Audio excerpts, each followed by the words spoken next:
Thank you, Mr Deputy Speaker. I rise to speak against the Retail Trading Amendment Bill. What is it that this government has against the word public? First they privatise our ports, our poles and wires, and now they want to get rid of our last few public holidays. Having spent over 20 years in the retail and hospitality sector as a worker, manager and then a business owner, I would like to provide some context to this debate. Unlike the Honourable Scott McDonald MLC, who talked in that other place yesterday vaguely about his visit to the Hunter and the idea that people in shops all wanted to open on Boxing Day and other days, I will tell you the reality for workers, managers and owners in this industry. In 1987, I got my first job at a jewellery shop as a casual retail sales assistant. In this role, I enjoyed working long hours in the weeks leading up to Christmas, helping people choose Christmas presents for their loved ones. Around that time, I lived in Canberra, an area which had extended trading hours. In the week before Christmas, I was rostered to work every day from 9 a.m. to 9 p.m. with 2 half-an-hour meal breaks.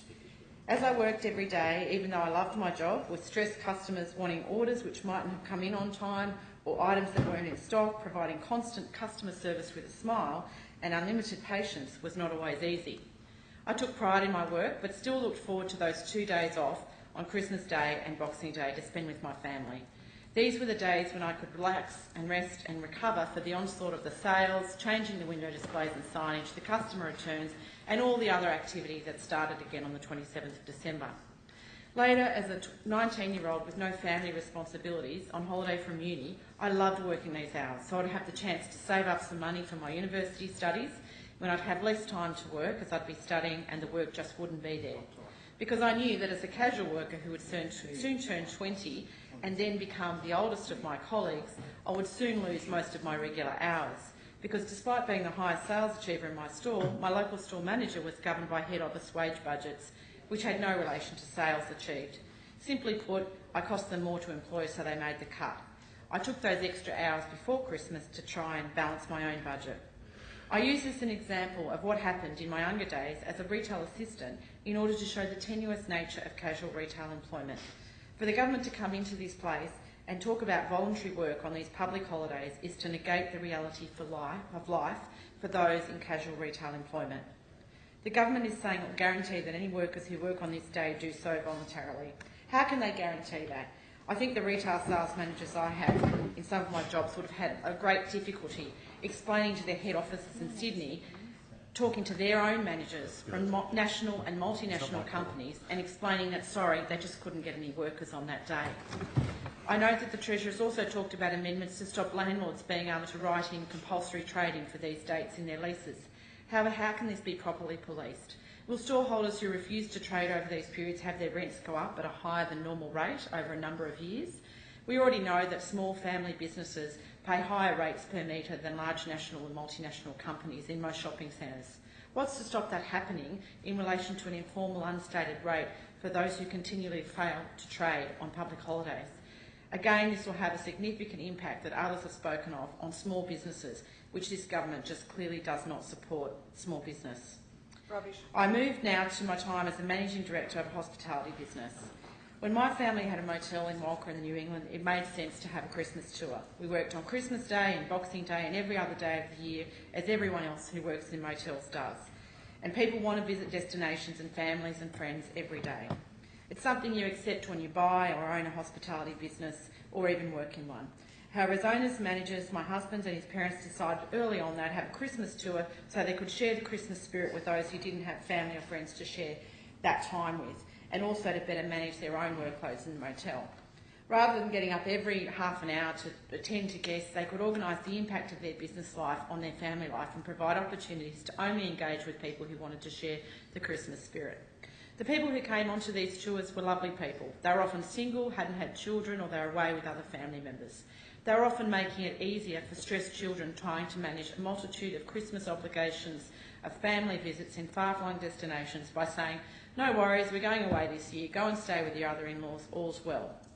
My family and our staff always felt we were doing people a service by having Christmas tours, and over the years there were people who spent many Christmases with our family. Later, as our business became just coaches and touring, we continued the tradition, but as we started to employ staff, it was always difficult to make sure that we gave them a genuine choice. We tried everything we could to do that. We alternated Christmas rosters so they never had to work 2 years in a row. We let staff choose their destinations. We encouraged them to take their partners and children on tours. And even as ourselves as owners tried to do most of the touring so that they wouldn't have to do it, even though it impacted on our own extended family Christmases. Some years we stepped in if personal matters meant a staff member couldn't work over Christmas. It was something we accepted as we supported our staff and worked with them in a cooperative way. But our relationships with our staff were very strong and personal, built up over many, many years, and it's not always that way in the retail sector. My own children went on tours. In fact, my son Joshua was just 4 days old when he experienced his first Christmas job, which was having morning tea with a tour group. He was due on the night of the millennium, but we always joked he came in early to slip in an extra Christmas. But aside from the jokes, it was a challenge for all of us, including our staff who worked over Christmas. The other side was having to reorganise family celebrations, feeling the enormous guilt of not being able to spend time with all of our family, having to organise a tree and Christmas present giving to fit around our work arrangements. I wouldn't wish it on anyone if they didn't have to do it. The Baird Grant government is not thinking of the many, many families who will suffer as a result of these changes. Christmas is already a very stressful time for many families, and having to work over this period can push people to the brink in their family relationships. We all need time off, and it is important that this aligns with our cultural and religious festivals. I wonder how hospitality owners and businesses will also feel about people saving all their money, their holiday money, to spend on the sales. Will people spend even more money in shops and then have nothing to spend on tourism attractions during holiday periods in peak visitation times? Having spent so many Christmases in little tiny towns, I know how often those holiday travellers provide a much-needed injection of cash into the tourism and the visitor economy.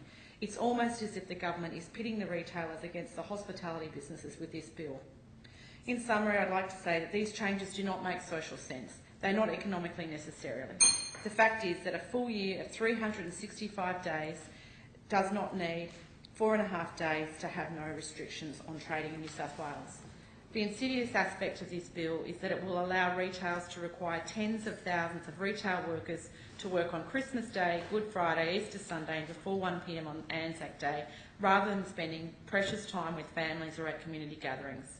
Yet again, I ask, what does the Baird government have against the word public? They've attacked our public assets and now they take away our public holidays.